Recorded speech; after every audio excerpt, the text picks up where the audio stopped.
राम दोस्तों में आप सबका स्वागत है। दोस्तों वो कहावत है ना, पर उपदेश कुशल बहु तेरे।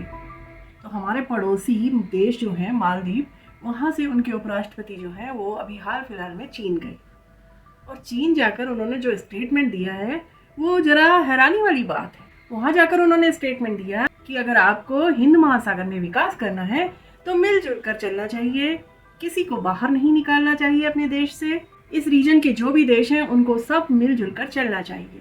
तो देखा भैया जी, यहाँ अपने देश में इंडिया आउट का कैंपेन चलाने वाले वहाँ चीन जाकर क्या उपदेश दे रहे हैं, वो भी उस देश में जाकर जो अड़ोस पड़ोस तो छोड़ो कई किलोमीटर दूर है। उस देश को जाके समझाया जा रहा है कि भाई अपने रीजन में आसपास के लोगों से मिलजुल कर रहना चाहिए।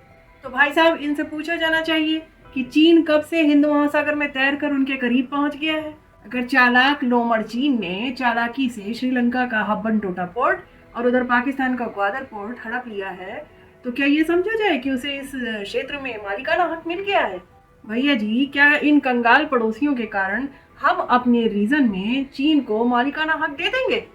अब दोस्तों, मालदीव के उपराष्ट्रपति ने तो वहां जाकर जो कहा सो कहा। भैया जी, इन सयाने राष्ट्रपति जी की बुद्धि पर तो हमें कोई शक नहीं है, क्योंकि इन्होंने जो कहा ये अपने फायदे के लिए कहा। और दूसरा फायदा देखिए, दूसरा फायदा भी हम सुनाते हैं आपको। देखिए, मालदीव में अभी कई प्रोजेक्ट चल रहे हैं जो चीन के BRI प्रोजेक्ट के अंतर्गत हैं। लेकिन ऐसा पहली बार हुआ है कि मालदीव की सरकार ने कहा है, सीधे सीधे कहा है वो भी, कि हमें BRI प्रोजेक्ट से कोई लेना देना नहीं है। वही BRI प्रोजेक्ट जो चीन का बहुत बड़ा एक सपना है, शी जिनपिंग का बहुत बड़ा एक सपना है। तो अभी हाल फिलहाल में ही आपने देखा होगा कि इटली ने खुद को BRI इनिशिएटिव से अलग कर लिया है, और इसके बाद इधर मालदीव भी यही कह रहा है।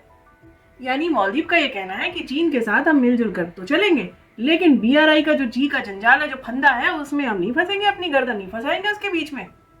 तो उपराष्ट्रपति महोदय के स्टेटमेंट से BRI शब्द ऐसे गायब था जैसे गधे के सिर पर से सींग। तो भाई साहब चलो, हमारे लिए तो ये की मजेदार खबर है कि मालदीव ने इटली की तरह BRI प्रोजेक्ट छोड़ दिया है। लेकिन दोस्तों, आगे की खबर सुनिए और जानिए कि चीन कितना शानदार देश है। अमेरिकी विदेश मंत्रालय के ऑफिस ऑफ हिस्टोरियन के अनुसार चीन ने तकरीबन 200 साल से अमेरिका के साथ व्यापार करना शुरू किया है। 200 साल हो गए उनको व्यापार करते हुए। साल 1784 में अमेरिका का एक जहाज एम्प्रेस ऑफ चाइना के ग्वांगझोउ प्रांत में पहुंचा था, और इसी के साथ अमेरिका और चीन के व्यापारी संबंधों की शुरुआत हुई थी। शुरुआत में तो चाय की पत्ती, रेशम, ये सब चीजें चीन अमेरिका भेजता था। धीरे धीरे करके ये उत्पाद बढ़े, और हाल फिलहाल में चाइना का लहसुन जो है वो अमेरिका में बड़े चाव से खाया जाने लगा। भैया जी, अमेरिकी लहसुन मार्केट में चाइना का लहसुन पूरी तरह छाया हुआ है। लेकिन जैसे कि चाइना का माल होता है, आप सभी जानते हैं, तो चाइना ने अपने लहसुन को उगाने में जिन चीजों का उपयोग किया है, क्या चीजें डालता है, क्या आप जानते हैं? कल्पना कर सकते हैं? भैया जी, चाइना या लहसुन उगाते हुए चीनियों के मलमूत्र का उपयोग करता है। अब आपको लगे कि हम झूठ बोल रहे हो, तो अपनी पिछली खबरें जाकर देख लीजिए। अभी हाल की ही खबर है, अमेरिकी संसद में यह मुद्दा उठा है। जी हाँ भाई साहब, अमेरिका के रिपब्लिकन सीनेटर रिक स्कॉट ने संसद में यह मुद्दा उठाया है कि चीन की जो लहसुन है वो 2M दर्जे की है, और जिसे खाकर अमेरिकी बीमार पड़ सकते हैं। उन्होंने सभी तरह की लहसुन के उत्पाद, लहसुन जो चाइना से आ रहे हैं, उनकी जांच की मांग की। यानी कि कभी प्यारा सा पांडा दिखाई देने वाला चाइना अब पूरी तरह आग उगलने वाला ड्रैगन बन चुका है। तो दूसरे देशों को अपने उत्पाद बेचने वाला चीन देखते ही देखते अपने उत्पादों में मलमूत्र का भी प्रयोग करने लगा है। अब भाई, ऐसा लहसुन तो बाइडन बब्बा को ही मुबारक हो, वही खा सकते हैं अपने व्हाइट हाउस में बैठकर। वह तो समय रहते हुए हम भारतीयों ने चीनी उत्पादों से कन्नी काट ली कुछ हद तक। तो भैया, समय रहते हुए हम लोग चेत गए हैं।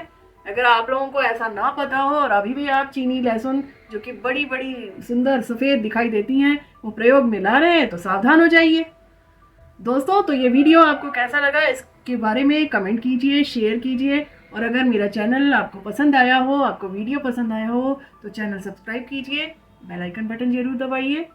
अगले वीडियो तक मैं लेती हूँ विराम, तब तक के लिए राम राम।